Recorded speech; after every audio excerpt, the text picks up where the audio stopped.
3 दिन का मौन और बीरबल की सबसे खतरनाक चाल। मुगल सल्तनत के बादशाह जलालुद्दीन मोहम्मद अकबर का दरबार सजा हुआ था।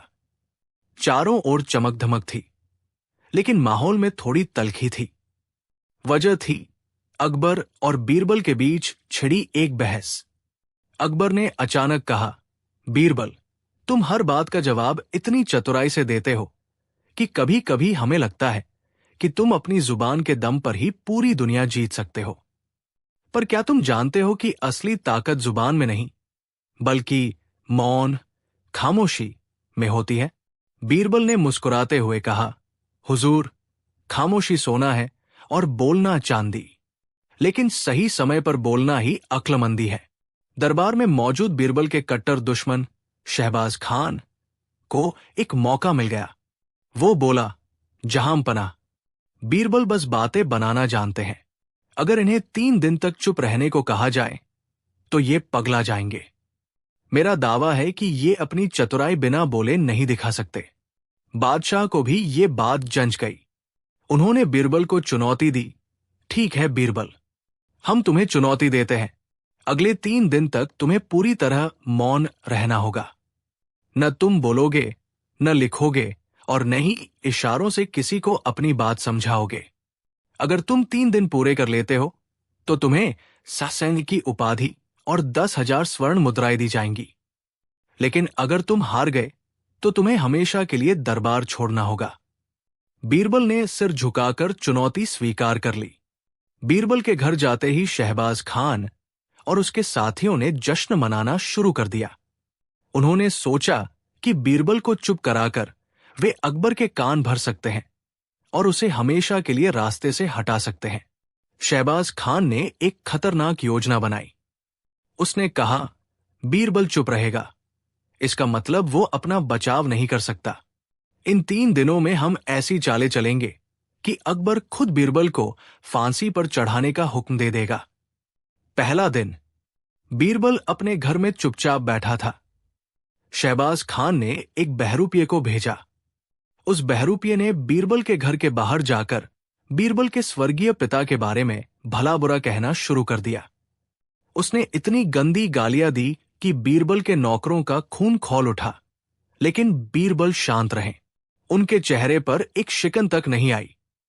दूसरा दिन, शहबाज खान ने बीरबल के सबसे वफादार नौकर को रिश्वत देकर अपनी ओर मिला लिया और उसे हुक्म दिया कि वो बीरबल के खास कमरे में रखे कीमती गुलदान, वास को तोड़ दे जो अकबर ने उसे तोहफे में दिया था। नौकर ने बीरबल के सामने ही वो गुलदान तोड़ दिया। बीरबल जानते थे कि ये चाल है। वे बस मुस्कुराए और अपनी आंखें बंद कर ली। तीसरा दिन सबसे महत्वपूर्ण था। शहबाज खान ने अपनी सबसे खतरनाक चाल चली। उसने अकबर को खबर भिजवाई कि बीरबल ने चुप रहने के बहाने अपने घर के तहखाने में कुछ बागी विद्रोहियों को छिपा रखा है और वो सल्तनत के खिलाफ साजिश रच रहा है। अकबर को पहले तो यकीन नहीं हुआ, लेकिन जब शहबाज खान ने कुछ जाली दस्तावेज पेश किए तो अकबर को गुस्सा आ गया। अकबर खुद बीरबल के घर पहुंचे। बीरबल वहां ध्यान, मेडिटेशन में बैठे थे। अकबर ने गरजते हुए कहा, बीरबल, क्या ये सच है कि तुम हमारे खिलाफ साजिश रच रहे हो? बोलो, अगर तुम चुप रहे तो हम समझेंगे कि इल्जाम सच है। बीरबल अभी भी चुप थे। उनकी 3 दिन की शर्त का आखिरी पहर चल रहा था। तभी बीरबल उठे। उन्होंने एक बड़ा सा शीशा, मिरर उठाया और उसे बादशाह के सामने रख दिया। फिर उन्होंने एक काला कपड़ा उठाया और खुद के चेहरे पर लपेट लिया। इसके बाद उन्होंने एक पुतला निकाला जिसे उन्होंने पहले से तैयार कर रखा था। उस पुतले के गले में एक तख्ती थी जिस पर लिखा था, सच्चाई को जुबान की जरूरत नहीं होती। शहबाज खान हंसा, जहांपनाह, देखिए, ये पागलपन कर रहा है। इसके पास कहने को कुछ नहीं है। लेकिन बीरबल ने असली चाल अब चली। उन्होंने खामोशी से शहबाज खान की जेब की ओर इशारा किया। कल रात बीरबल ने अपने एक गुप्तचर के जरिए शहबाज खान की जेब में एक ऐसी मुहर, सील रखवा दी थी जो विद्रोहियों की थी। अकबर ने सैनिकों को शहबाज खान की तलाशी लेने को कहा। जब तलाशी ली गई तो शहबाज खान की जेब से विद्रोहियों की मुहर और एक खत निकला जिसमें अकबर की हत्या की साजिश लिखी थी। दरअसल ये वही खत था जो शहबाज खान ने खुद बीरबल को फंसाने के लिए लिखवाया था, लेकिन बीरबल ने अपने जासूसों के जरिए इसे बदलवा दिया था और उसे शहबाज की जेब में ही डलवा दिया था। जैसे ही सूरज ढला, 3 दिन का समय पूरा हुआ। बीरबल ने एक गहरी सांस ली और बोले, जहां पनाह, गुस्ताखी माफ। खामोशी एक ढाल भी है और एक हथियार भी। अकबर दंग रह गए। उन्होंने पूछा, बीरबल, तुमने बिना बोले ये सब कैसे किया? बीरबल मुस्कुराए और बोले, हुजूर, जब मैं चुप था तो मेरी आंखें और कान ज्यादा काम कर रहे थे। मुझे पता था कि शहबाज खान मुझे फंसाने की कोशिश करेगा। मैंने बस उसकी चाल को उसी की तरफ मोड़ दिया। मुझे बोलने की जरूरत ही नहीं पड़ी, क्योंकि उसकी खुद की हरकतों ने उसे बेनकाब कर दिया। अकबर ने तुरंत शहबाज खान को गिरफ्तार करने का आदेश दिया। बीरबल को न केवल स्वर्ण मुद्राएं मिली, बल्कि शाहसहिंद की उपाधि भी दी गई। दरबार में चारों ओर बीरबल की जय जयकार होने लगी। अकबर ने पूछा, बीरबल, 3 दिन तक बिना बोले रहना कैसा लगा? बीरबल बोले, हुजूर, बहुत सुकून था। कम से कम 3 दिन तक मुझे आपकी बेतुकी पहेलियों का जवाब तो नहीं देना पड़ा। यह सुनकर पूरा दरबार ठहाकों से गूंज उठा और अकबर भी अपनी हंसी नहीं रोक पाए। कहानी की शिक्षा, मोरल 1। मौन की शक्ति कभी कभी खामोशी शब्दों से ज्यादा ताकतवर होती है। शांत रहकर आप स्थिति का बेहतर अवलोकन कर सकते हैं। 2। धैर्य कठिन समय में आपा न खोना ही सबसे बड़ी चतुराई है। 3। जैसी करनी वैसी भरनी, जो दूसरों के लिए गड्ढा खोदता है वो खुद उसमें गिरता है। बीरबल की इस चाल ने यह साबित कर दिया कि दिमाग की बत्ती जलाने के लिए जुबान की कैंची चलाना जरूरी नहीं होता। इस कहानी ने दरबारी राजनीति, रोमांच और बीरबल की उस ठंडी बुद्धिमानी को दर्शाया है जो किसी भी गर्म दुश्मनी को राख करने की ताकत रखती है। अकबर की वो परीक्षा जिसमें बीरबल भी फंसता नजर आया। अकबर की वो परीक्षा जब बीरबल के भी छूटे पसीने। एक तपती दोपहर में बादशाह अकबर अपने बगीचे में टहल रहे थे। उनके साथ बीरबल भी थे। अकबर के मन में अचानक एक विचार आया। उन्होंने देखा कि उनके दरबार के सभी लोग, यहां तक कि बीरबल भी, हर समस्या का हल तर्क, लॉजिक से निकालते हैं। अकबर ने सोचा, क्या कोई ऐसी स्थिति हो सकती है जहां तर्क काम न करे? क्या मैं बीरबल को ऐसी जगह फंसा सकता हूं जहां उसकी चतुराई उसका साथ छोड़ दे? अगले दिन दरबार लगा। अकबर ने एक गंभीर चेहरा बनाया और बोले, बीरबल, हमने सुना है कि तुम हर चीज का जवाब जानते हो, लेकिन आज हम तुम्हें एक ऐसी चुनौती देंगे जो न तो कोई पहेली है और न ही कोई काम। ये एक एहसास की परीक्षा है। बीरबल ने झुककर कहा, हुजूर, हुक्म कीजिए। अकबर बोले, बीरबल, तुम्हें 7 दिनों के भीतर हमें एक ऐसा इंसान ढूंढकर दिखाना होगा जो अपनी मौत का जश्न मना रहा हो और अपनी बर्बादी पर मुस्कुरा रहा हो। शर्त यह है कि वो इंसान पागल नहीं होना चाहिए और नहीं वो कोई ढोंगी साधु हो। वो एक साधारण गृहस्थ होना चाहिए। अगर तुम नाकाम रहे तो तुम्हें देश निकाला दे दिया जाएगा। पूरे दरबार में सन्नाटा छा गया। भला अपनी मौत का जश्न कौन मनाता है और अपनी बर्बादी पर कौन मुस्कुराता है? बीरबल के चेहरे पर पहली बार चिंता की लकीरें उभरी। बीरबल ने आगरा की गलियों की खाक छानी। वे श्मशानों में गए जहां लोग अपनों को खोकर रो रहे थे।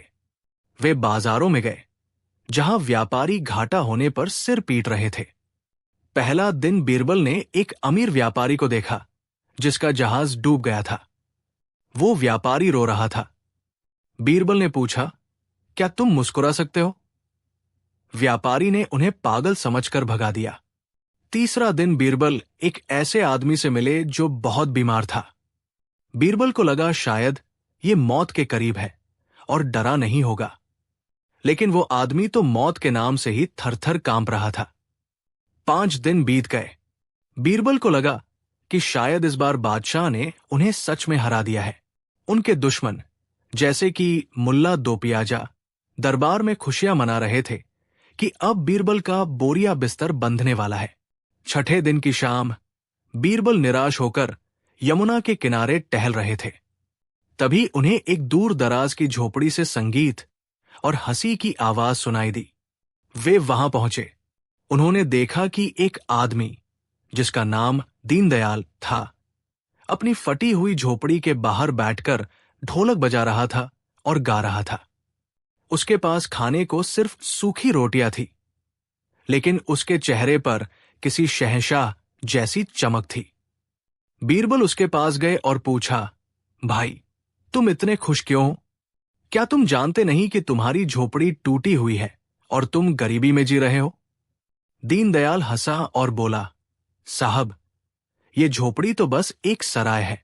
मैं यहां अपनी बर्बादी पर नहीं, बल्कि इस बात पर मुस्कुरा रहा हूं कि अब खोने के लिए कुछ बचा ही नहीं है। जब कुछ खोने का डर नहीं होता, तभी तो असली आजादी शुरू होती है। बीरबल को आधी पहेली का हल मिल गया, बर्बादी पर मुस्कुराने वाला। लेकिन मौत का जश्न?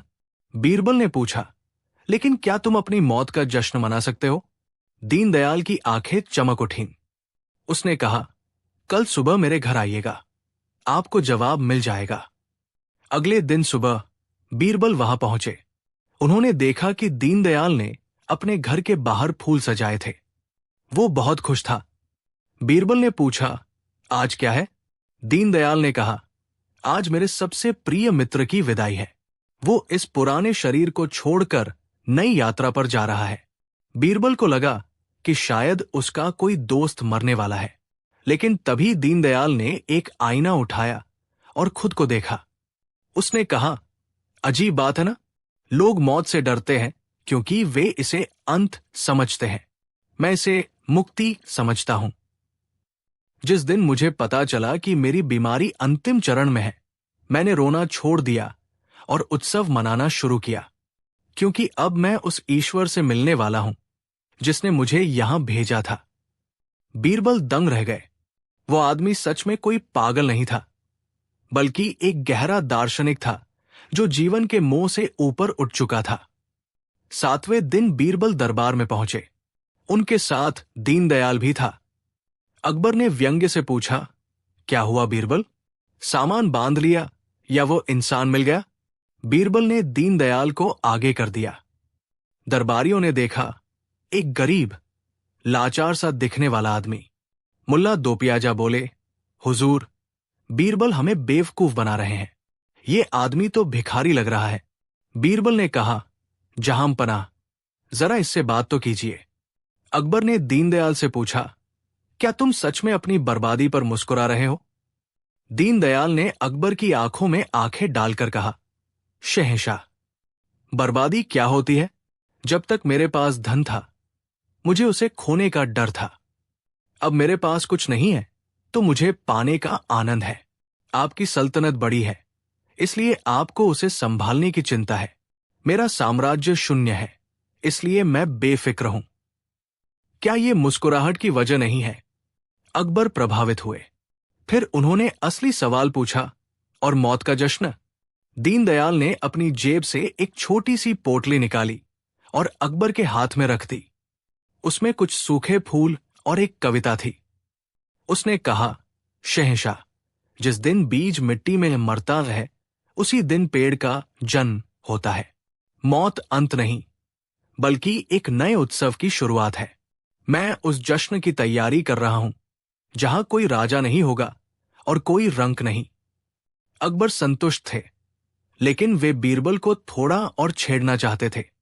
उन्होंने कहा, बीरबल, ये तो इस आदमी की सोच है। तुमने क्या किया? तुमने तो बस इसे ढूंढ निकाला। बीरबल मुस्कुराए और बोले, हुजूर, मैंने इस परीक्षा से एक और चीज सीखी है। आपने शर्त रखी थी कि जो हारने वाला होगा वही जीतेगा। आज इस गरीब आदमी ने साबित कर दिया कि जिसके पास कुछ नहीं है, वो दुनिया का सबसे अमीर आदमी है। बीरबल ने फिर अकबर की ओर एक सोने का सिक्का उछाला। अकबर ने उसे पकड़ लिया। बीरबल ने कहा, हुजूर, आपने वो सिक्का पकड़ लिया क्योंकि आपको उसकी कीमत का पता था। लेकिन दीनदयाल को देखिए, उसने उस सिक्के की तरफ देखा तक नहीं। जहां आपकी सोच खत्म होती है, वहां इसकी बेफिक्री शुरू होती है। आज मेरी परीक्षा नहीं थी। आज आपकी परीक्षा थी कि क्या आप एक शहंशाह होकर भी एक फकीर जैसी शांति पा सकते हैं। अकबर अवाक रह गए। उन्हें एहसास हुआ कि बीरबल ने न केवल शर्त पूरी की, बल्कि अकबर के अहंकार को भी आईना दिखा दिया। अकबर ने अपना बेशकीमती हार उतारकर दीनदयाल को देना चाहा। दीनदयाल ने मुस्कुराते हुए कहा, शहंशाह, इसे किसी ऐसे को दीजिए जिसे अभी भी कुछ पाने की इच्छा हो। मुझे तो सिर्फ आपकी मुस्कुराहट चाहिए। दीनदयाल चला गया। अकबर ने बीरबल को गले लगाया और कहा, बीरबल, हमें लगा था कि हम तुम्हें फंसा लेंगे, लेकिन तुमने तो हमें ही जीवन का पाठ पढ़ा दिया। तभी मुल्ला दोपियाजा ने बीच में टोकते हुए कहा, लेकिन बीरबल भाई, आपने ये कैसे जाना कि वो आदमी सच बोल रहा है। बीरबल ने चुटकी लेते हुए कहा, मुल्ला जी, जब आपके पास खाने को कुछ ना हो और फिर भी आपके चेहरे पर नूर हो, तो समझ लेना कि वो आदमी या तो खुदा का बंदा है या बीरबल का यार। पूरा दरबार ठहाकों से गूंज उठा। कहानी की शिक्षा, मोरल। 1. दृष्टिकोण की शक्ति हमारी खुशियां और दुख इस बात पर निर्भर नहीं करते कि हमारे पास क्या है, बल्कि इस बात पर निर्भर करते हैं कि हम उसे कैसे देखते हैं। 2. संतुष्टि ही असली धन है। जिस दिन इंसान खोने के डर से मुक्त हो जाता है, वो असली राजा बन जाता है। 3. मौत का सत्य, मौत जीवन का अंत नहीं, बल्कि परिवर्तन है। जो इसे स्वीकार कर लेता है, वो भयमुक्त हो जाता है। बुद्धिमानी केवल पहेलियां सुलझाने में नहीं, बल्कि जीवन की कड़वी सच्चाइयों को मीठी मुस्कान के साथ पेश करने में है। बीरबल ने एक बार फिर साबित कर दिया कि वे केवल अकबर के मंत्री नहीं, बल्कि उनके मार्गदर्शक भी थे। एक मामूली सिक्का और अकबर की सबसे बड़ी भूल। मुगलिया सल्तनत के बादशाह जलालुद्दीन मोहम्मद अकबर का दरबार अपनी भव्यता के लिए पूरी दुनिया में मशहूर था। एक शाम अकबर अपनी बेशुमार दौलत का मुआयना कर रहे थे। उन्होंने अपने खजाने में सोने की ईंटें, हीरे जवाहरात और मोतियों की मालाएं देखी।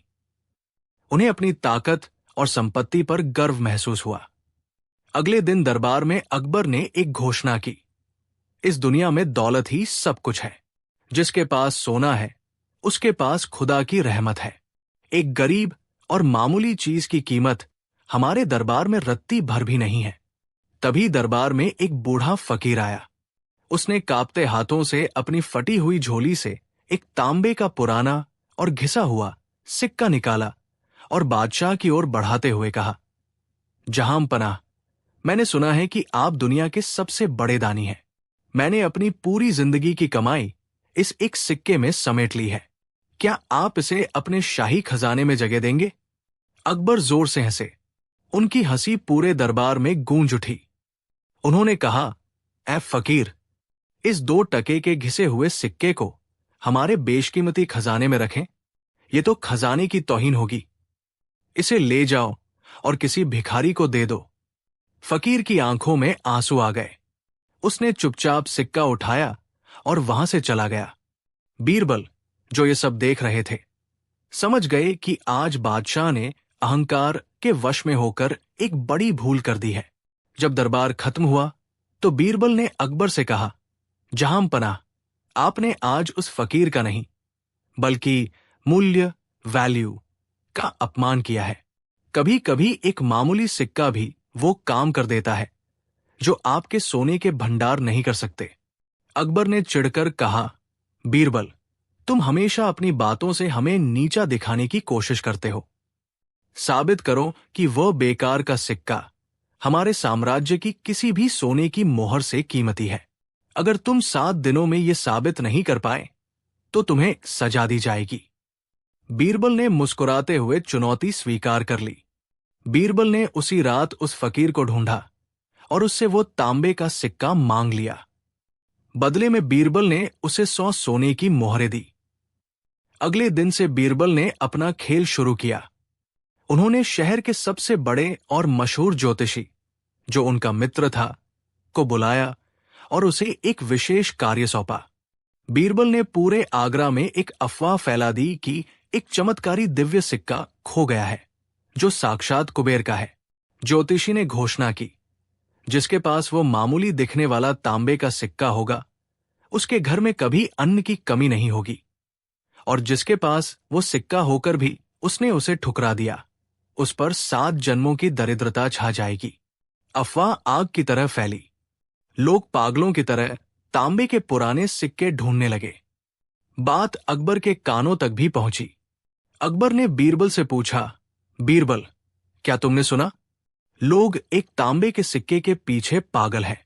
बीरबल ने मासूमियत से कहा, हुजूर, मैंने सुना है कि वो वही सिक्का है जिसे उस फकीर ने आपको भेंट करना चाहा था। ज्योतिषियों का कहना है कि वो सिक्का सल्तनत की खुशहाली की चाबी था।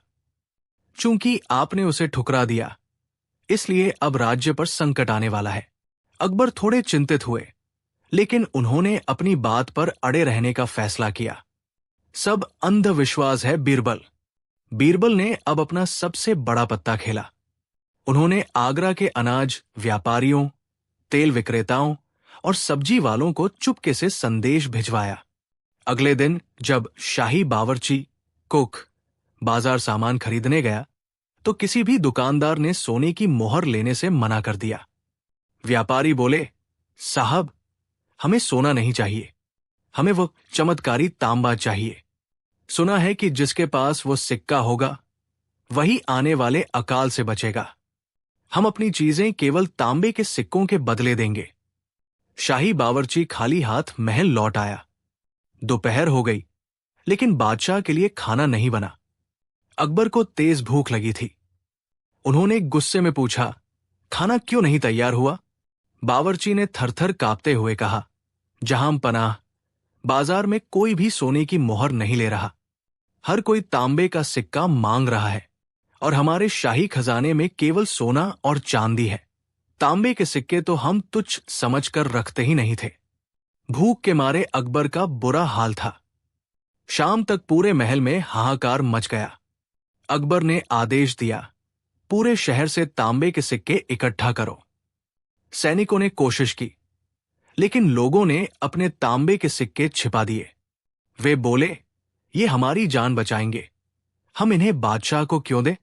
रात होते होते अकबर को समझ आने लगा कि सोना केवल एक धातु है, लेकिन असली विनिमय, एक्सचेंज, विश्वास और जरूरत पर टिका होता है। अकबर ने बीरबल को बुलाया। बीरबल, हमें बहुत भूख लगी है, क्या तुम्हारे पास कुछ खाने को है? बीरबल ने कहा, हुजूर, मेरे पास थोड़ा सा बाजरे का चूरमा है, लेकिन वो मैंने एक तांबे के सिक्के में खरीदा है। अगर आप मुझे वो सिक्का दे सकें जो उस फकीर ने दिया था, तो मैं आपको खाना खिला सकता हूं। अकबर झुंझलाए, वो सिक्का तो मैंने फिकवा दिया था।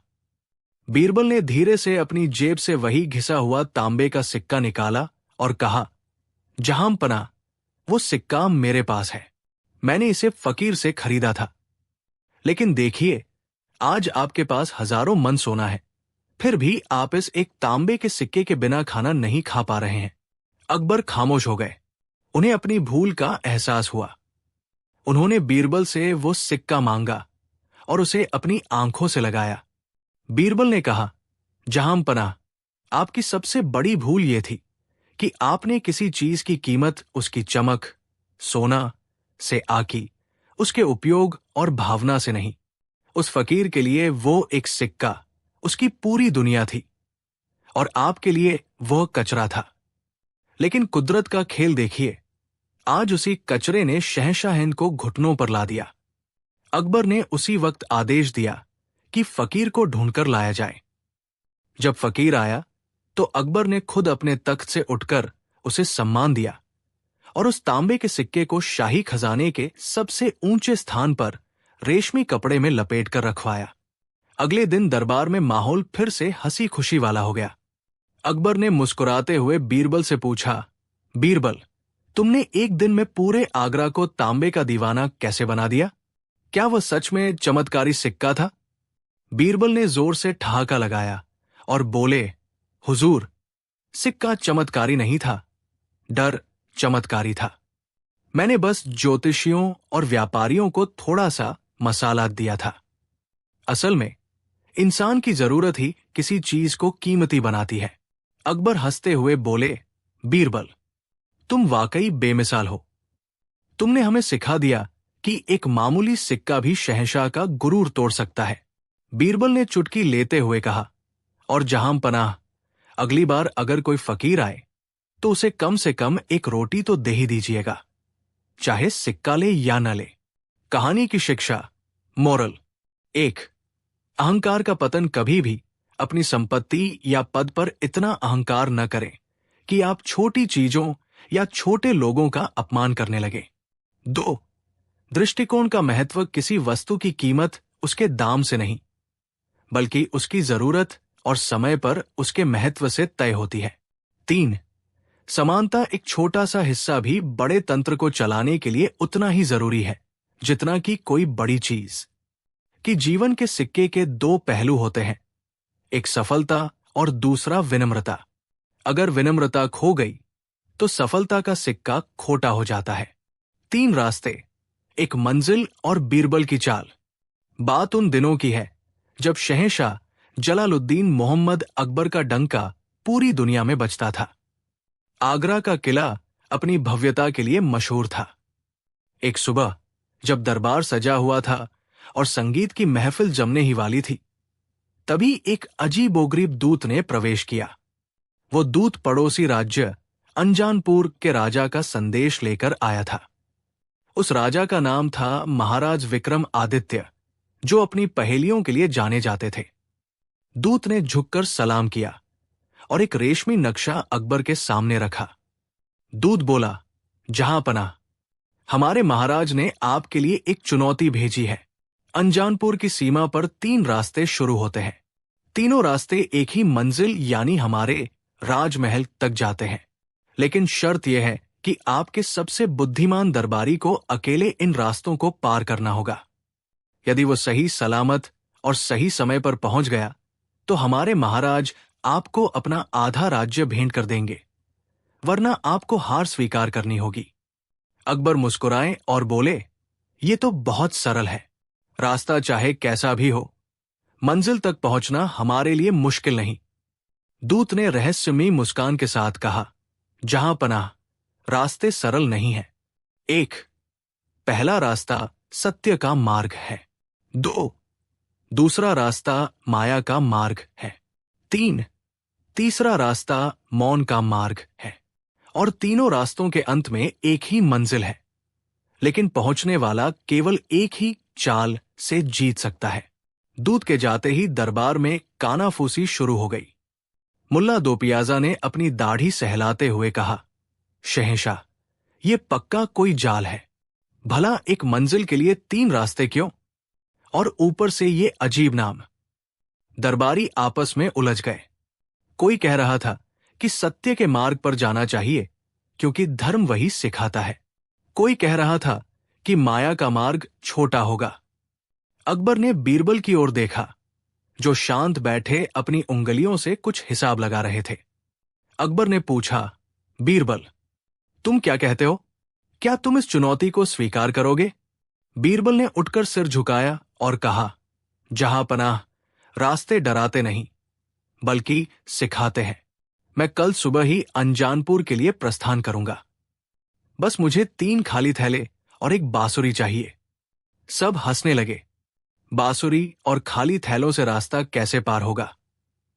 लेकिन अकबर जानते थे कि बीरबल की हर चाल के पीछे एक गहरा राज होता है। अगले दिन बीरबल अंजानपुर की सीमा पर पहुंचे। वहां एक बड़ा बोर्ड लगा था, सत्य का मार्ग, यहां जो देखोगे वही सच होगा। बीरबल उस रास्ते पर बढ़े। रास्ता बहुत सुंदर था। चारों ओर फूल खिले थे। चलते चलते दोपहर हो गई। तभी बीरबल ने देखा कि एक बूढ़ा आदमी सड़क के किनारे तड़प रहा है।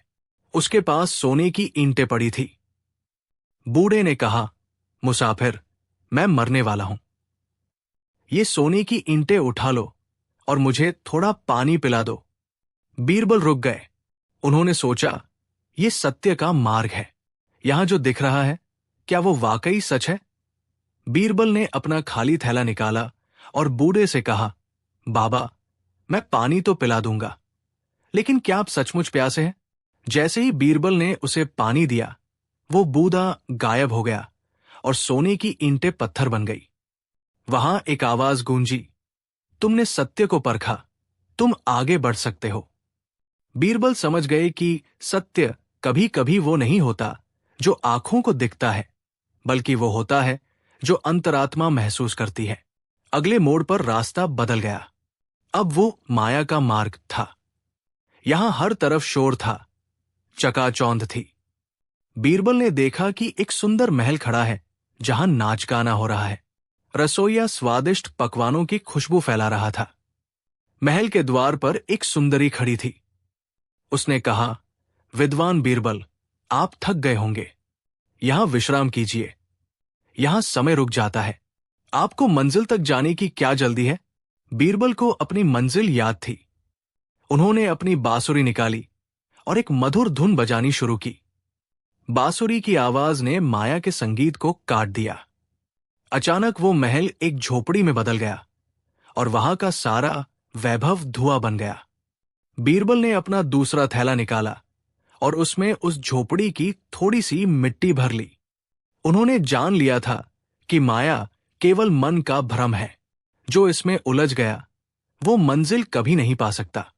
अब आखिरी पड़ाव था, मौन का मार्ग। यहां सन्नाटा इतना गहरा था कि बीरबल को अपनी ही धड़कन सुनाई दे रही थी।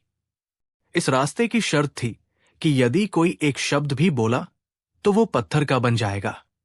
रास्ते में बीरबल को उनके पुराने मित्र मिले जो उन्हें पुकार रहे थे। बीरबल, रुक जाओ, देखो हम यहां फंस गए हैं। बीरबल का मन हुआ कि वे मदद के लिए चिल्लाए, लेकिन उन्हें याद था, मौन का मार्ग।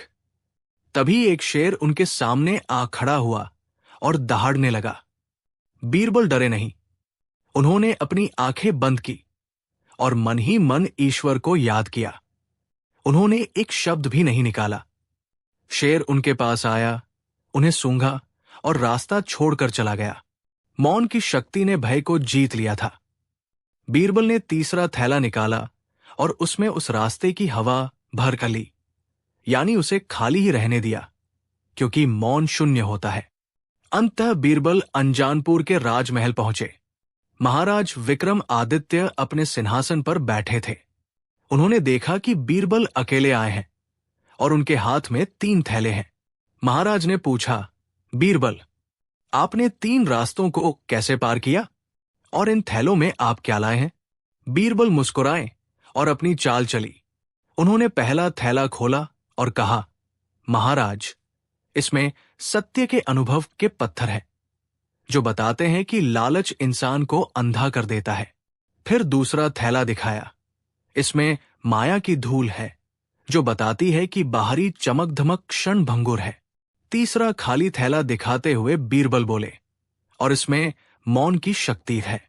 ये खाली दिख रहा है, लेकिन इसमें वो शांति है जो शेर को भी शांत कर सकती है। महाराज हैरान रह गए। उन्होंने पूछा, मंजिल तो एक ही थी, फिर 3 रास्ते क्यों? बीरबल ने बहुत ही चतुराई से जवाब दिया, महाराज, मंजिल सफलता थी, लेकिन सफलता तक पहुंचने के लिए इंसान को सत्य को परखना पड़ता है, माया के मोह को छोड़ना पड़ता है और कठिन समय में मौन रहकर धैर्य रखना पड़ता है। ये 3 रास्ते नहीं, बल्कि जीवन के 3 पड़ाव थे। महाराज विक्रम आदित्य बीरबल की बुद्धिमानी के कायल हो गए। उन्होंने अपनी हार स्वीकार की और सम्राट अकबर को संदेश भेजा कि उनके पास दुनिया का सबसे बेशकीमती रत्न है, बीरबल। जब बीरबल वापस आगरा पहुंचे तो अकबर ने उनका भव्य स्वागत किया। अकबर ने पूछा, बीरबल, तुम्हारी सबसे बड़ी चाल क्या थी? बीरबल ने हंसते हुए कहा, जहांपना, मेरी चाल ये थी कि मैंने रास्तों को अपनी मंजिल नहीं माना, बल्कि मंजिल को हमेशा अपने दिमाग में रखा। अक्सर लोग रास्तों की कठिनाइयों या खूबसूरती में खो जाते हैं और मंजिल भूल जाते हैं। इस मस्तकहानी का मसालेदार सार मोरल: 1. परिस्थितियां कैसी भी हो, आपकी सफलता इस पर निर्भर करती है कि आप उन्हें कैसे देखते हैं। 2. धैर्य और मौन हर समस्या का हल चिल्लाने से नहीं निकलता। कभी कभी खामोशी सबसे बड़ा हथियार होती है। 3. लालच और माया शॉर्टकट हमेशा लुभावने लगते हैं, जैसे माया का मार्ग, लेकिन वे आपको आपकी असली मंजिल से भटका देते हैं। 4. सत्य की परख जो दिखता है वो हमेशा सच नहीं होता। अपनी बुद्धि का इस्तेमाल करें और गहराई तक पहुंचें। जिंदगी भी उस अनजानपुर के रास्ते जैसी है।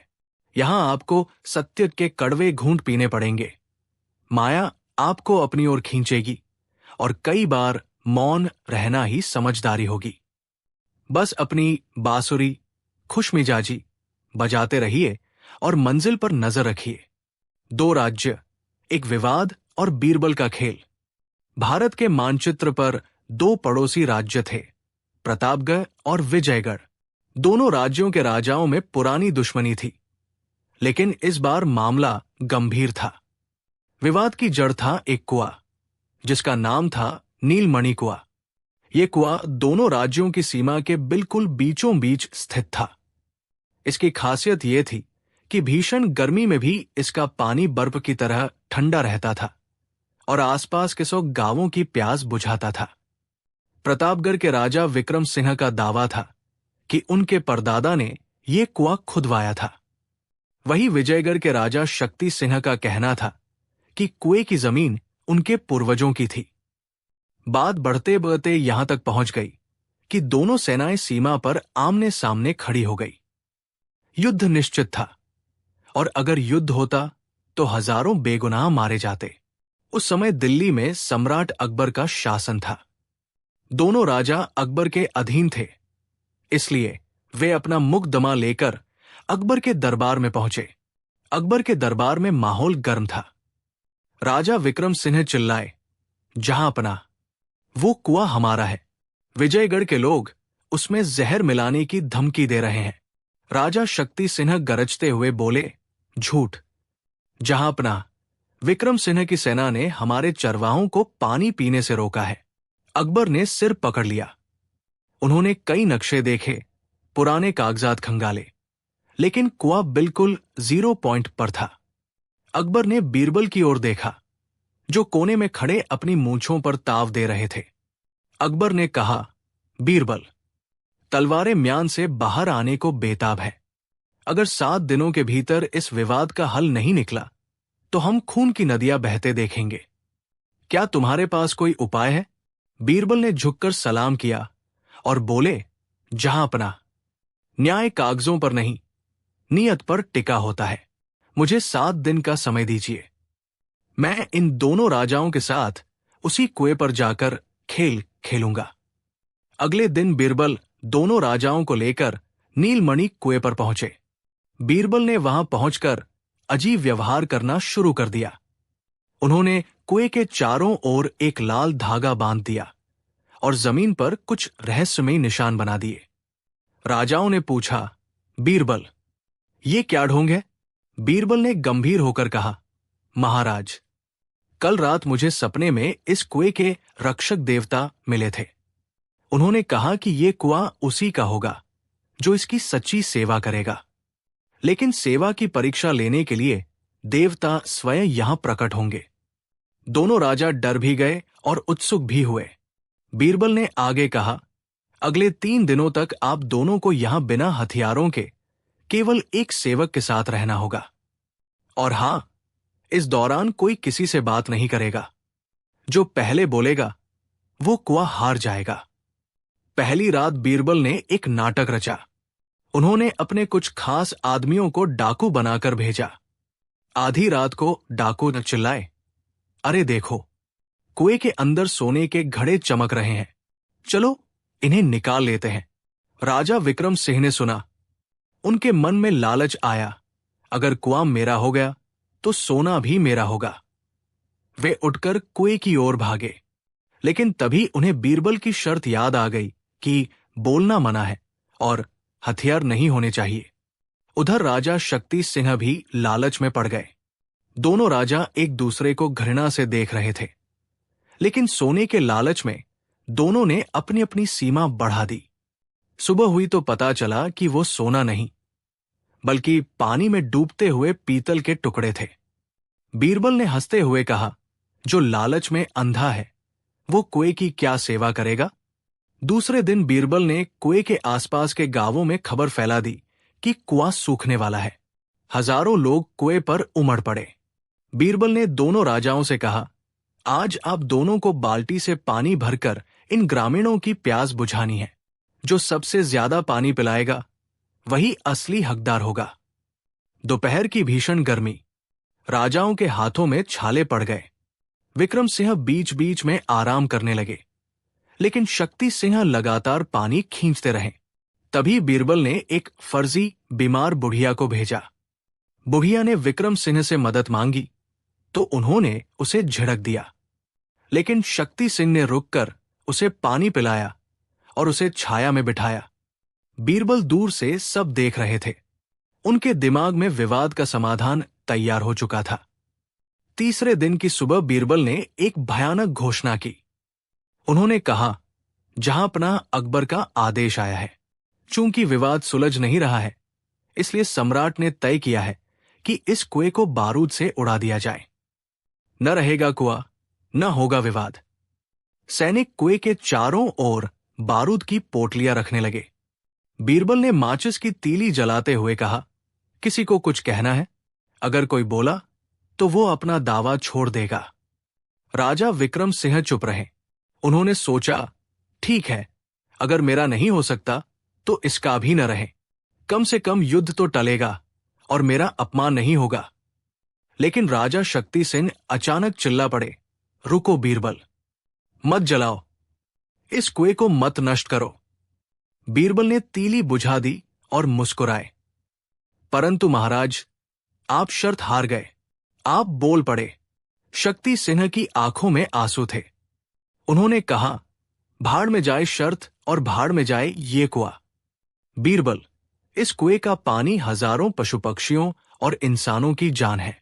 इसे सिर्फ इसलिए तबाह कर देना कि हम दोनों की जिद पूरी नहीं हो रही, ये पाप है। विक्रम सिंह को दे दो ये कुआं, पर इसे रहने दो। पूरा मामला वापस दिल्ली दरबार पहुंचा। बीरबल ने सम्राट अकबर के सामने पूरी कहानी सुनाई। बीरबल बोले, जहांपनाह, कुआं उसका नहीं होता जो उस पर मालिकाना हक जताता है। कुआं उसका होता है जो उसकी कीमत समझता है। राजा विक्रम सिंह को केवल जीत चाहिए थी, चाहे उसके लिए कुआं ही क्यों न मिट जाए। लेकिन राजा शक्ति सिंह को कुएं की ममता थी। अकबर ने गद्दी से उठकर घोषणा की। राजा शक्ति सिंह की संवेदनशीलता ही उन्हें इस कुएं का सच्चा रक्षक बनाती है। आज से नीलमणि कुआं विजयगढ़ के संरक्षण में रहेगा, लेकिन एक शर्त पर, प्रतापगढ़ का कोई भी नागरिक वहां से पानी लेने से वंचित नहीं किया जाएगा, और जो कोई भी पानी रोकेगा उसे दिल्ली का अपराधी माना जाएगा। राजा विक्रम सिंह का सिर शर्म से झुक गया। उन्होंने राजा शक्ति सिंह से हाथ मिलाया और अपनी हार स्वीकार की। कहानी का मस्तक। 1. अधिकार बनाम जिम्मेदारी। अक्सर हम चीजों पर अपना अधिकार जमाना चाहते हैं, लेकिन उनकी जिम्मेदारी नहीं लेना चाहते। जो रक्षा कर सकता है वही मालिक होने का हकदार है। 2. क्रोध में विनाश, विवेक में विकास। विक्रम सिंह अपनी जिद में विनाश के लिए तैयार थे, जबकि शक्ति सिंह ने जनहित के लिए अपना त्याग कर दिया। 3. बीरबल की चतुराई। बीरबल ने दिखाया कि इंसान का असली चरित्र संकट के समय ही बाहर आता है। बारूद वाली बात एक मनोवैज्ञानिक जाल था, जिसमें अहंकार और ममता की पहचान होनी थी। जीवन में विवाद के कुएं बहुत मिलेंगे, लेकिन याद रखिए, जो कुएं में जहर डालता है या उसे उड़ाने की सोचता है, वो खुद भी प्यासा मरता है। प्यास बुझानी है तो बुद्धि का शीतल जल पीना सीखिए। वो क्या है जो ईश्वर भी नहीं कर सकता। मुगल साम्राज्य की राजधानी आगरा में दोपहर का वक्त था। सूरज अपनी पूरी चमक के साथ चमक रहा था। सम्राट अकबर अपने प्रिय मित्र और वजीर बीरबल के साथ शाही बाग में टहल रहे थे। चारों ओर फव्वारे चल रहे थे और मोर नाच रहे थे। अक्सर ऐसी शांत दोपहरों में अकबर के मन में बड़े ही अजीबोगरीब सवाल उठा करते थे। अकबर अचानक रुके और बीरबल की ओर मुड़कर बोले, बीरबल, दुनिया तुम्हारी बुद्धिमानी का लोहा मानती है। तुम कहते हो कि ईश्वर सर्वशक्तिमान है, वो सब कुछ कर सकता है। वो जिसे चाहे राजा बना दे, जिसे चाहे रंक। बीरबल ने सिर झुकाकर कहा, जी जहांपनाह, इसमें कोई शक नहीं है। अकबर की आंखों में एक शरारती चमक आई। उन्होंने पूछा, तो बीरबल, क्या तुम मुझे कोई ऐसी एक बात बता सकते हो जो ईश्वर भी नहीं कर सकता? क्या कोई ऐसी सीमा है जो खुदा के लिए भी नामुमकिन हो? यह सवाल सुनकर बीरबल के पैरों तले जमीन खिसक गई। अब तक उन्होंने हर सवाल का जवाब चुटकियों में दिया था, चाहे तारों की गिनती हो या केवों की संख्या। लेकिन यह सवाल, ईश्वर की असमर्थता बताना, यह तो धर्म और तर्क दोनों की कसौटी पर बीरबल को फंसाने वाला सवाल था। अगर बीरबल कहते कि ईश्वर सब कुछ कर सकता है, तो अकबर उन्हें झूठा साबित करने की कोशिश करते, और अगर वे कहते कि ईश्वर ये नहीं कर सकता, तो उन पर नास्तिकता का आरोप लग सकता था। बीरबल ने पहली बार वक्त मांगा। जहांपनाह, इस सवाल ने वाकई मुझे सोचने पर मजबूर कर दिया है। मुझे 24 घंटे का समय दीजिए। कल इसी वक्त मैं आपको इसका जवाब दूंगा। बीरबल घर आए, लेकिन उन्हें भूख प्यास कुछ नहीं लग रही थी।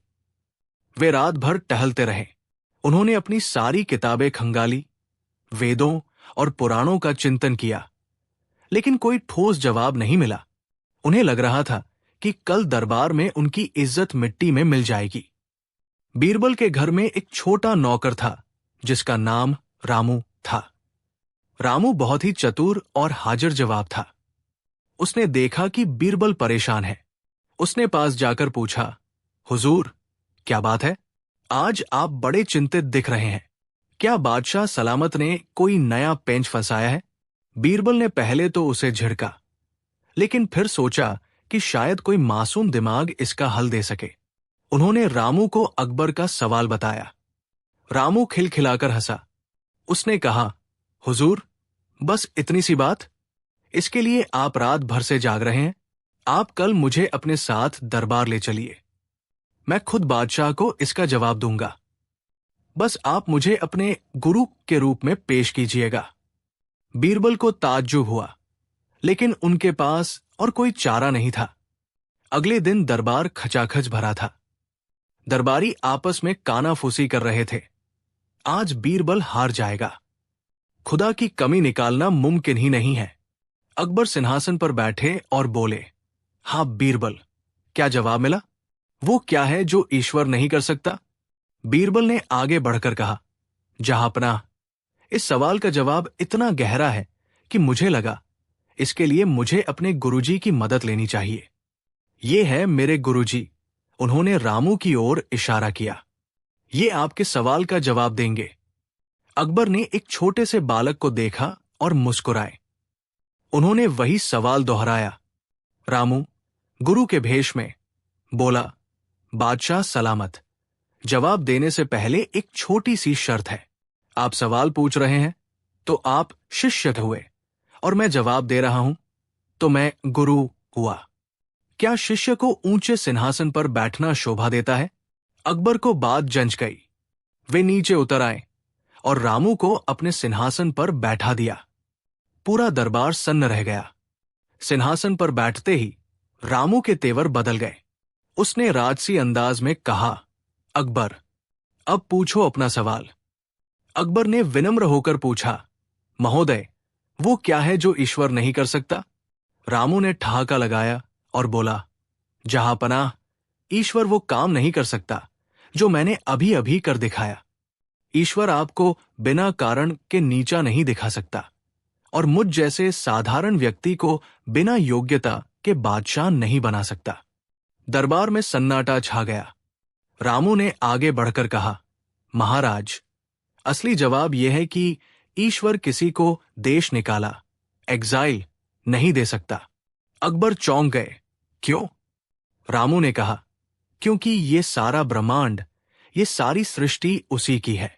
वो जहां भी किसी को भेजेगा, वो जगह उसी की होगी। एक राजा अपने अपराधी को अपने राज्य से बाहर निकाल सकता है, लेकिन ईश्वर किसी को अपने राज्य, सृष्टि से बाहर नहीं निकाल सकता, क्योंकि उसके राज्य की कोई सीमा ही नहीं है। अकबर निरुत्तर हो गए, लेकिन रामू यही नहीं रुका। उसने कहा, और जहां पनाह ईश्वर एक और काम नहीं कर सकता, वो पछतावा नहीं कर सकता, क्योंकि पछतावा वह करता है जिससे गलती हो, और ईश्वर से कभी कोई गलती नहीं होती। अकबर गदगद हो गए। उन्होंने बीरबल की ओर देखा और कहा, बीरबल, तुम्हारे गुरु तो तुमसे भी 2 कदम आगे निकले। तभी बीरबल ने मुस्कुराते हुए रामू को नीचे उतारा और अकबर से बोले, जहां पनाह, दरअसल ईश्वर वो नहीं कर सकता जो एक इंसान कर सकता है। ईश्वर झूठ नहीं बोल सकता, ईश्वर हार नहीं सकता, और ईश्वर मर नहीं सकता। ये सारी कमजोरियां सिर्फ हम इंसानों में हैं, उस परम शक्ति में नहीं। अकबर ने हंसते हुए बीरबल को गले लगा लिया और उसे सोने की मोहरों से लदा बैग दिया। लेकिन जैसे ही बीरबल घर जाने लगे, अकबर ने पीछे से आवाज दी, बीरबल, सब तो ठीक है, पर कल रात तुम जो डर रहे थे, क्या ईश्वर वो डर महसूस कर सकता है? बीरबल ने पलटकर जवाब दिया, महाराज, ईश्वर डर नहीं सकता, क्योंकि डरने के लिए किसी दूसरे का होना जरूरी है, और ईश्वर के बराबर दूसरा कोई है ही नहीं। वो अद्वैत है, यानी अकेला और अद्वितीय। इस कहानी में कई परतें हैं। ये हमें दिखाती है कि 1. बुद्धि की कोई उम्र नहीं होती। एक छोटा बच्चा, रामू, भी बड़े सम्राट को ज्ञान दे सकता है। 2. तर्क की शक्ति बीरबल ने ईश्वर की महिमा को कम किए बिना अकबर के असंभव सवाल का जवाब दिया। 3. दृष्टिकोण, पर्सपेक्टिव, ईश्वर की असमर्थता भी वास्तव में उसकी शक्ति का ही प्रमाण है। वो झूठ नहीं बोल सकता, क्योंकि वो सत्य स्वरूप है। वो मर नहीं सकता, क्योंकि वो शाश्वत है। कहानी की शिक्षा, मोरल। 1. ज्ञान का अहंकार न करें। अकबर को लगा कि वे ऐसा सवाल पूछ रहे हैं जिसका कोई हल नहीं, पर ज्ञान की कोई सीमा नहीं होती। 2. हर समस्या का समाधान तर्क में है। अगर आप शांत दिमाग से सोचें, तो दुनिया के सबसे कठिन सवाल का जवाब आपके आसपास ही मौजूद होता है। 3. ईश्वर की सर्वव्यापकता। इस कहानी का मुख्य संदेश यह है कि ईश्वर हर जगह है, इसलिए वो किसी को खुद से अलग नहीं कर सकता। ये चटपटी कहानी हमें ये सिखाती है कि जीवन में जब भी कोई ऐसी परिस्थिति आए जो आपको सोचने पर मजबूर कर दे, तो घबराएं नहीं। बीरबल की तरह थोड़ा समय लें, दूसरों की सलाह सुने, चाहे वो छोटा नौकर ही क्यों न हो, और अपनी बुद्धि का उपयोग करके उस समस्या को एक अवसर में बदल दें। अकबर का सवाल बीरबल के लिए एक परीक्षा थी, लेकिन बीरबल ने इसे अपनी बुद्धिमानी के एक और उदाहरण के रूप में पेश कर दिया। दरबार में मौजूद हर व्यक्ति उस दिन एक नई सीख लेकर घर गया कि ईश्वर की ना में भी एक बहुत बड़ी हां छिपी होती है। बोलने वाला मटका और मंत्री की सपनों वाली चोरी। राजा महाबली का राज्य आनंद नगर अपने नाम की तरह ही खुशहाल था। राजा थोड़े शौकीन मिजाज थे और उनके दरबार में 9 रत्न तो नहीं, लेकिन 9 नमूने जरूर थे। सबसे चतुर दरबारी का नाम था चतुरसेन। एक दोपहर, जब दरबार में गर्मी की वजह से सब ऊँघ रहे थे और राजा साहब को भी झपकी आ रही थी, तभी एक फटे पुराने कपड़े पहने हुए आदमी दरबार में चिल्लाता हुआ घुसा। उसके हाथ में एक पुराना मिट्टी का मटका था। दुहाई है महाराज, दुहाई है, इस मटके ने मुझे बर्बाद कर दिया और आपके महामंत्री ने मेरे सपने चुरा लिए हैं। दरबार में सन्नाटा छा गया। राजा की नींद उड़ गई। सेनापति ने अपनी मूंछों को ताव देते हुए कहा, ए दीवाने, क्या बक रहा है? मटका कैसे किसी को बर्बाद कर सकता है? और महामंत्री जी तो खुद इतने अमीर हैं, वो तेरे फटे पुराने सपने क्यों चुराएंगे? फरियादी का नाम था धम्मीमल। धम्मीमल रोने लगा। महाराज, कोई मुझ पर भरोसा नहीं कर रहा, लेकिन ये मटका बोलता है। कल रात इसने साफ साफ कहा कि महामंत्री जी ने मेरी तिजोरी से मेरे सुनहरे सपने निकाल कर अपने तहखाने में रख लिए हैं। पूरा दरबार ठहाकों से गूंज उठा। महामंत्री, जो अपनी भारी तोंद और लंबी दाढ़ी के लिए मशहूर थे, अपनी कुर्सी से खड़े होकर बोले, महाराज, ये आदमी पागल है, इसे पागल खाने भेज देना चाहिए। भला सपने भी कोई चुराने की चीज है? और ये मटका, ये तो मिट्टी का ढेर है। राजा महाबली को भी हंसी आ रही थी, लेकिन चतुरसेन शांत बैठा था। उसने धम्मीमल से पूछा, धम्मीमल, क्या ये मटका अभी बोल सकता है?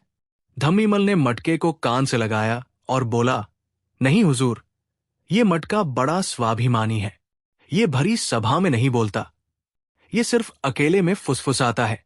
अब तो दरबारियों के हंसते हंसते पेट में बल पड़ गए। किसी ने कहा, शायद मटके को शर्म आ रही है। किसी ने कहा, मटके को भूख लगी होगी, इसे 2 लट खिलाओ, फिर बोलेगा। सब लोग धम्मीमल का मजाक उड़ा रहे थे, लेकिन चतुरसेन खड़ा हुआ और राजा से बोला, महाराज, इस फरियाद में कुछ तो बात है। दुनिया में कोई भी इंसान इतना बड़ा झूठ इतने आत्मविश्वास के साथ नहीं बोल सकता। मैं चाहता हूं कि इस मटके की और महामंत्री जी की जांच की जाए। महामंत्री भड़क गए। चतुरसेन, क्या तुम भी इस पागल की बातों में आ गए? मेरी जांच होगी एक मटके के कहने पर? राजा ने मनोरंजन के लिए चतुरसेन को अनुमति दे दी। चतुरसेन ने कहा, ठीक है, 3 दिन का समय दिया जाए। धम्मीमल, तुम अपना मटका दरबार में ही छोड़ जाओ, इसकी रखवाली सेनापति करेंगे।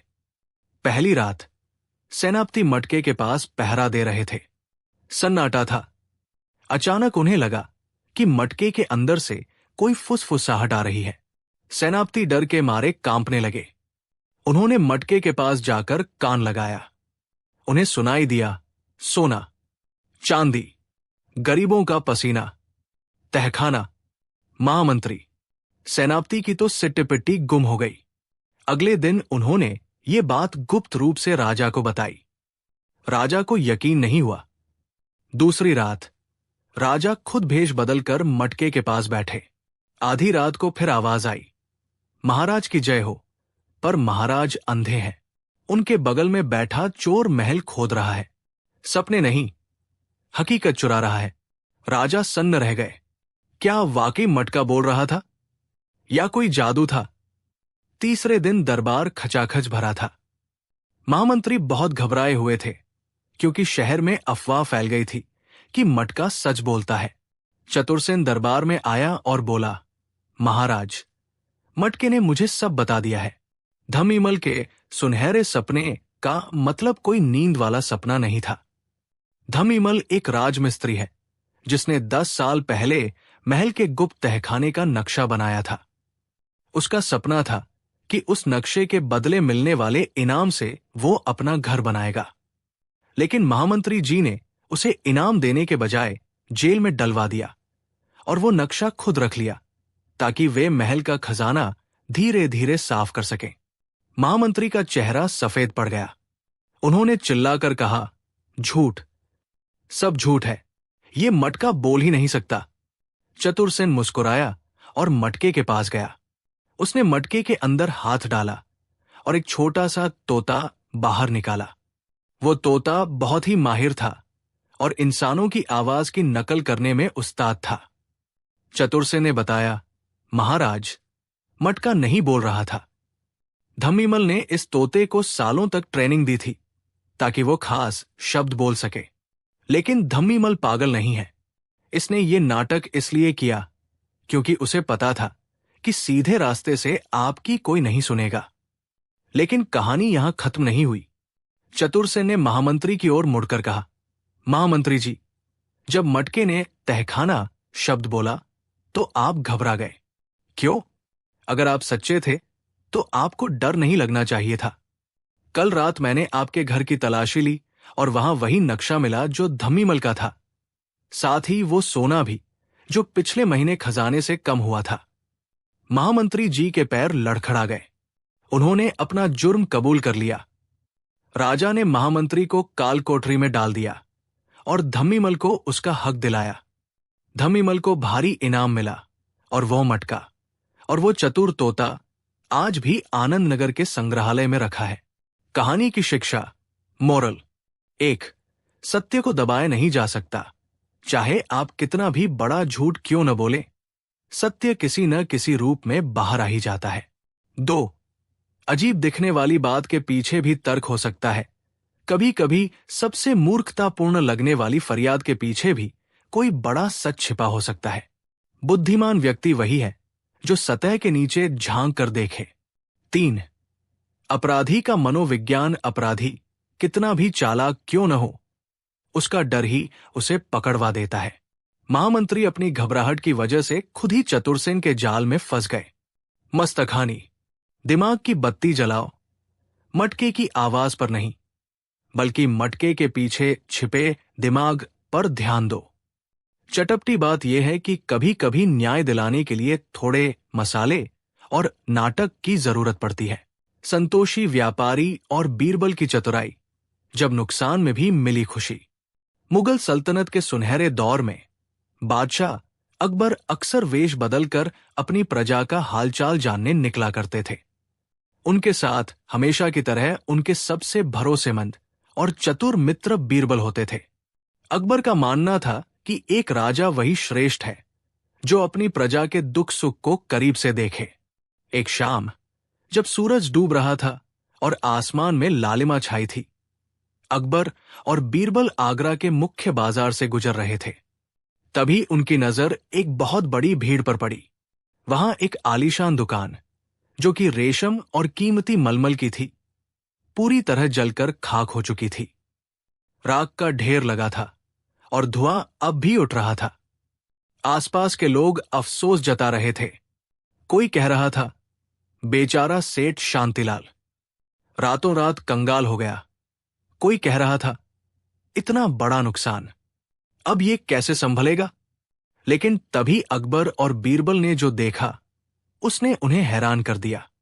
उस जलती हुई दुकान के सामने एक व्यक्ति खड़ा था, जो ढोल बजवा रहा था और लोगों को लड्डू बांट रहा था। वो कोई और नहीं, बल्कि उस दुकान का मालिक सेठ शांतिलाल ही था। उसके चेहरे पर दुख का एक भी निशान नहीं था, बल्कि वो खिलखिलाकर हंस रहा था। अकबर ठिठक गए। उन्होंने बीरबल से कहा, बीरबल, क्या ये आदमी पागल हो गया है? इसकी जिंदगी भर की कमाई जलकर राख हो गई और ये जश्न मना रहा है। मैंने आज तक ऐसा मूर्ख इंसान नहीं देखा। बीरबल ने मुस्कुराते हुए कहा, जहांपनाह, दुनिया में हर इंसान के व्यवहार के पीछे एक तर्क होता है। हो सकता है इसकी खुशी में कोई गहरा राज छिपा हो। क्यों ना हम खुद इससे पूछें। अकबर और बीरबल साधारण राहगीरों के वेश में सेठ शांतिलाल के पास पहुंचे। अकबर ने पूछा, अरे भाई, तुम्हारी दुकान जल गई है, तुम बर्बाद हो गए हो, फिर ये लड्डू क्यों बांट रहे हो? क्या तुम्हारा मानसिक संतुलन बिगड़ गया है? सेठ शांतिलाल ने बड़े प्रेम से अकबर को एक लड्डू थमाया और कहा, भाई साहब, मैं बिल्कुल ठीक हूं। मैं इसलिए खुश हूं क्योंकि खुदा ने मुझ पर बड़ी कृपा की है। ये दुकान तो लकड़ी और कपड़े की थी, वो जल गई। लेकिन अच्छी बात यह है कि जब आग लगी, तब मेरा इकलौता बेटा दुकान के अंदर ही सो रहा था। वो सही सलामत बाहर निकल आया। कपड़े फिर आ जाएंगे, दुकान फिर बन जाएगी। लेकिन क्या मेरा बेटा वापस आता? खुदा ने मेरा बड़ा नुकसान टाल दिया और छोटा नुकसान देकर मुझे चेतावनी दी है। तो क्या मुझे इस बात पर लड्डू नहीं बांटने चाहिए कि मेरा परिवार सुरक्षित है? अकबर सेठ की बात सुनकर निशब्द हो गए, लेकिन उनके मन में एक शंका थी। उन्होंने बीरबल से कहा, बीरबल, इसकी बातें सुनने में तो अच्छी है, पर क्या सच में कोई इंसान इतने बड़े आर्थिक नुकसान में इतना शांत रह सकता है? मुझे लगता है ये सिर्फ दिखावा कर रहा है।